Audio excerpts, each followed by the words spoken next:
آپ کو خیال ہوگا کہ آج سے کوئی 4-5 ہفتے پہلے، شاید اس سے زیادہ عرصہ گزرا ہو، یہ غزل کے خلاف ایک استغاثہ دائر ہوا تھا، اور اس سلسلے میں ریڈیو پاکستان نے 2 گھنٹوں کا پروگرام ارینج کیا تھا۔ اس میں چیف جسٹس قدیر الدین صاحب تھے چیف جج کی حیثیت سے، اور 3 ججز تھے جن میں سے مجھ کو بھی ہونا پڑا تھا، حالانکہ میں سمجھتا ہوں کہ مجھے اس کا حق بالکل نہیں پہنچتا، اور یہ کہا بھی تھا میں نے وہاں، لیکن بہرحال ان کے اصرار پر میں نے وہاں حاضری دی۔ اور جب دونوں طرف سے سوال جواب ہو چکے، اس کے بعد ججوں سے یکے بعد دیگرے پوچھا گیا کہ صاحب اس سلسلے میں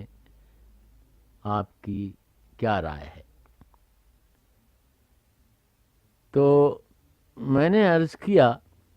کہ صاحب یہ جو نظمانے قسم کی جو نظریات ہیں، ان کی طرف سے یہ جو استغاثہ دائر ہوا ہے کہ ہمارے ساتھ بڑا ظلم ہوتا ہے، غزل گو جو شعراء ہیں ان کی طرف سے ہم کو پورا موقع نہیں ملتا ہے، تو میں نے کہا کہ یہ کسی صورت سے ثابت نہیں ہوتا ہے یہ الزام، کیونکہ موقع جو ہے وہ دیا نہیں جاتا ہے، لیا جاتا ہے۔ ساری جو تاریخ ہے ادب کی، اس میں یہ موقع دیے جانے کا کوئی سوال نہیں ہوتا ہے۔ جو کچھ آپ میں ہے وہ پیش ہوتا ہے، اور اس میں 2 چیزیں ہیں جو خاص طور پہ بڑی اہمیت رکھتی ہیں۔ ایک تو حیت، کلام کی جو حیت ہے وہ، اور دوسرے یہ کہ آپ کے پاس کہنے کو ہے کیا۔ تو حیت کے سلسلے میں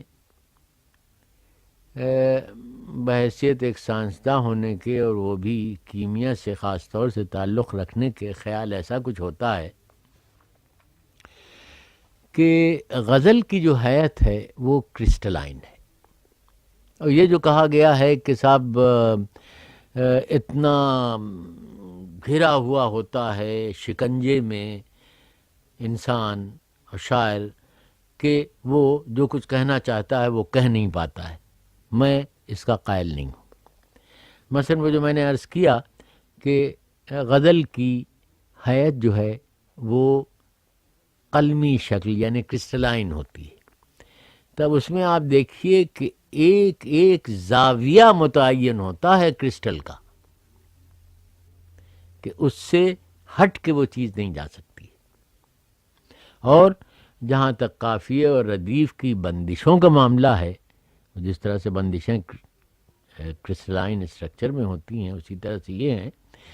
تو قافیے اور ردیف جو ہیں یہ تو تازیان فکر کا کام کرتے ہیں، اور دراصل جو صحیح معنوں میں شاعر ہوتے ہیں ان کے تو لاشعور سے، جسے لاشعور کا دریا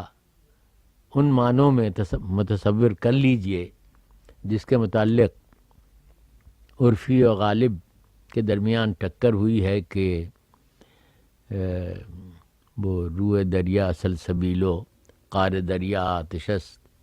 ایک یہ کہتے ہیں اور غالب کہتے ہیں کہ قار دریا سلسبیلو روئے دریا آتشست۔ تو یہ معاملہ یہ ہے کہ اس لاشعور کے دریا سے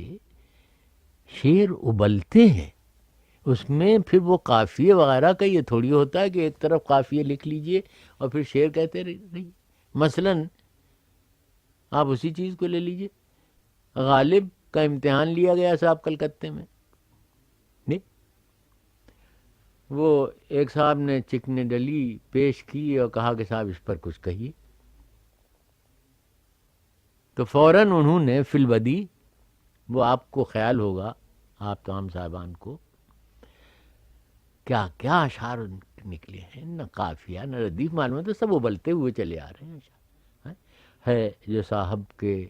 کفے دست پہ یہ چکنی ڈلی، زیب دیتا ہے اسے جس قدر اچھا کہیے، اور اس میں کیا کیا شعر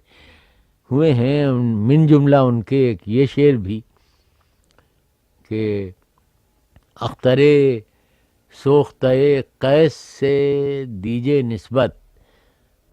اور سر پستان پریزاد سے مانا کہیے۔ اب دیکھیے کتنا ابتذال سے بچا لیا ہے پریزاد کے لفظ نے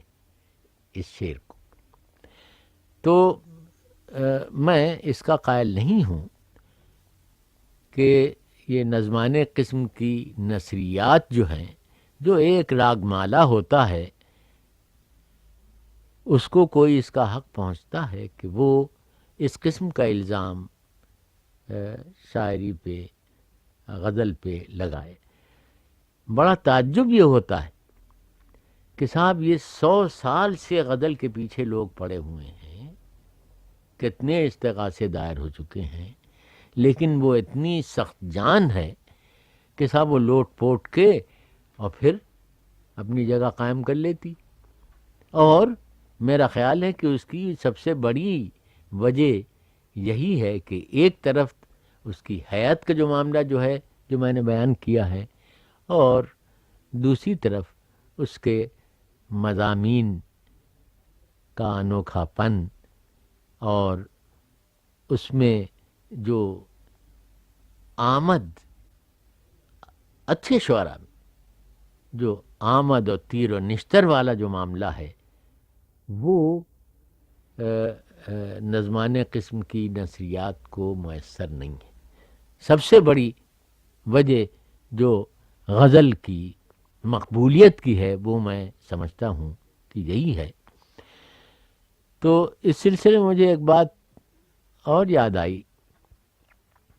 ایسا نہیں ہے کہ نثر میں شعریت نہ ہو، نثر میں بھی بہتری کچھ شعریت ہو سکتی ہے۔ اصل معاملہ شعریت کا ہے نا۔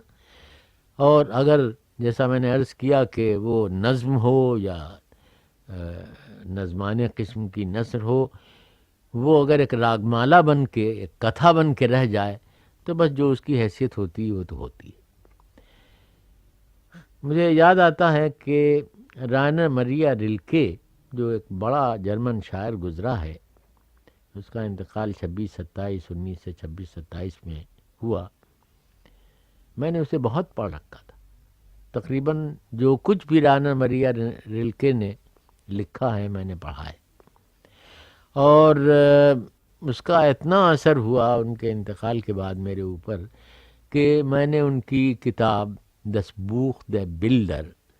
کے ترجمے جامعہ ملیہ کا جو رسالہ جامعہ نکلتا تھا، اس میں سن 1928 سے لے کر سن 1932-33 تک ایسے کچھ وہ باقسات اس کے ترجمے دیتا رہا۔ اور یہ دراصل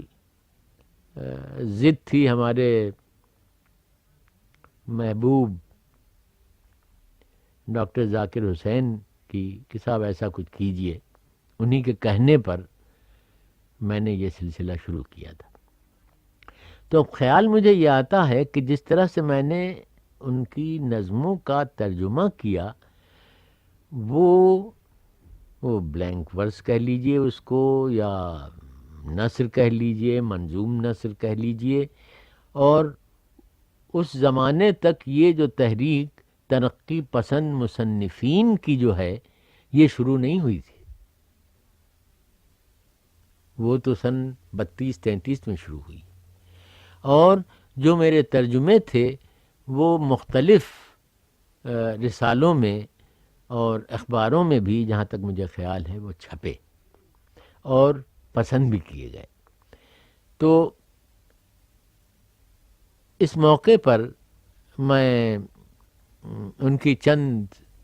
نظموں کا ترجمہ جیسا کچھ بھی ہے وہ پیش کرنا چاہوں گا، اس کو آپ اگر ریکارڈ کر لیں تو بڑا احسان ہوگا۔ رانر مریا رلکے کی آوازوں کے نام سے 7-8 نظموں کا سلسلہ ہے،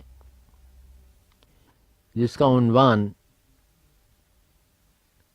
ترجمہ تو بڑا مشکل ہوتا ہے ایک زبان سے دوسری میں کرنا، مگر بہرحال جیسا بھی کچھ ہوا ہے وہ یوں ہے: امیر اور خوش نصیب کیوں نہ چپ رہیں، کوئی کیوں جانے کہ وہ کیا ہیں، لیکن محتاج تو اپنے تئیں دکھائیں گے، وہ تو کہیں گے کہ لوگوں دیکھو میں اندھا ہوں یا نہیں ہوں تو ہو جاؤں گا، یا بڑی آفت ہے مجھ پر جینا، یا میرا بچہ بیمار ہے، یا یہ کہ دیکھو میں پیوند ہوں اور پیوندوں پر رفو، اور شاید اتنے ہی پر بس نہیں، اور چونکہ لوگ جیسا سب لوگوں کو ویسے ہی ان کو بھی دیکھتے گزر جاتے ہیں، اس لیے وہ مجبوراً گاتے ہیں، اور ان سے اچھے اچھے گیت سننے میں آتے ہیں۔ البتہ آدمی ذات عجیب مخلوق ہے، اس کو مجہول راہبوں کے مل مل کر گانے میں زیادہ مزہ آتا ہے۔ راہبوں کی طرف اب یہ نظم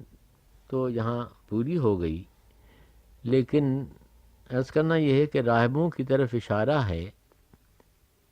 اشارہ یوں ہے کہ قرون وسطیٰ میں رومن کیتھولک گرجوں میں گانے کے لیے آختہ کر دیے جاتے تھے تاکہ ان کی آوازوں کی شیرینی قائم رہے۔ یہ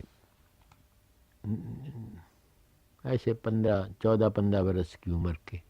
لڑکے۔ تو اب اس کے بعد ایک نظم ہے ان کی،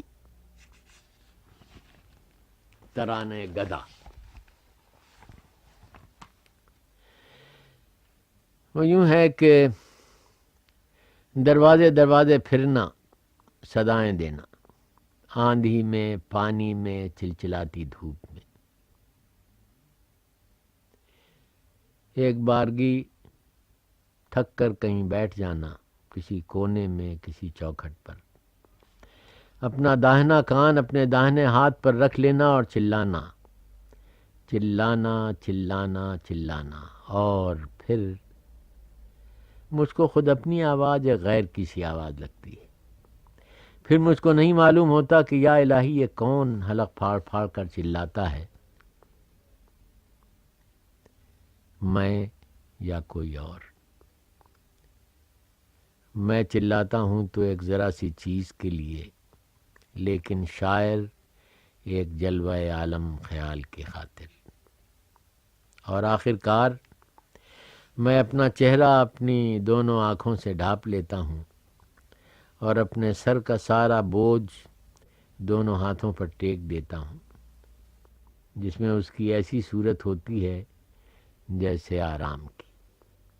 ہاں، یہ نہ سمجھیں راہ گزرنے والے کہ مجھ آفت نصیب کے سر کو تکیہ تک نصیب نہ تھا۔ دوسری نظم ہے جس کا ترجمہ ہے فریاد۔ وہ یوں ہے کہ کیسی ہر چیز دور اور بے بود سی ہے، اور مدت کی گزری ہوئی سی، شاید وہ ستارہ جس پر میرے کسب نور کا انحصار ہے، ہزارہا سال ہوئے مر چکا ہے، شاید اس کشتی میں جو ابھی ادھر سے گزری کسی نے کسی سے کان میں ڈر کر کچھ بات کہی، گھر میں ایک گھڑی ٹن ٹن بجی، کس گھر میں؟ جی چاہتا ہے کہ دل کے اندر سے نکل کر کہیں بھاگ جاتا، فضائے آسمان میں قرار لیتا، جی چاہتا ہے کہ سجدے کرتا، اور ستاروں میں سے ایک شاید اب تک برقرار ہو، جی کہتا ہے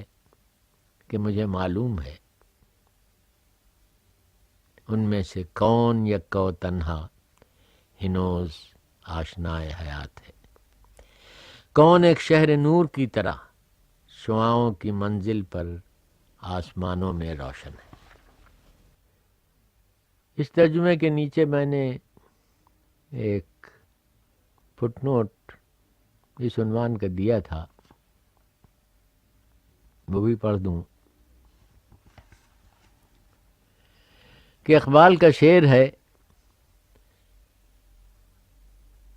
کبھی یہ حقیقت منتظر نظر آ لباس مجاز میں کہ ہزاروں سجدے تڑپ رہے ہیں میری جبین نیاز میں۔ یہاں ہم ایک آشنائے سجود کی جبین سجدہ خو کو شوق شہود میں مبتلا پاتے ہیں۔ رلکے کی اس نظم میں جس کے ترجمے نے صریحاً اس کا خون کر دیا ہے، ہم کو ایک مغربی شاعر جسے معشوق ازلی کی بے نازی ہائے بیجا کا دماغ نہیں، نشے الس سے لاچار تلاش حق میں آلام نفسی سے مجبور، اپنے مادی ماحول سے پراگندہ و پریشان ہو کر انتہائی اضطراب اور اضطرار کے ساتھ یک بیک شوق سجود سے مغلوب نظر آتا ہے، جی چاہتا ہے کہ سجدے کرتا۔ اب خدا جانے اس پردہ زنگار کے پیچھے نہیں کے سوا اگر کوئی ہے تو اس کو ان دونوں چیزوں میں سے کون سی زیادہ بھاتی ہے، جبین سجدہ خو یا جبین سجدہ جو۔ یعنی یہ کہ اقبال کا وہ شعر جو ابھی میں نے پیش کیا ہے، یا رلکے خدا معلوم کیا کچھ ادھر ادھر کی باتیں کہتے کہتے ایک بار یہ کہتے ہیں کہ ich möchte aus meinem Herzen aus in den freien Himmel treten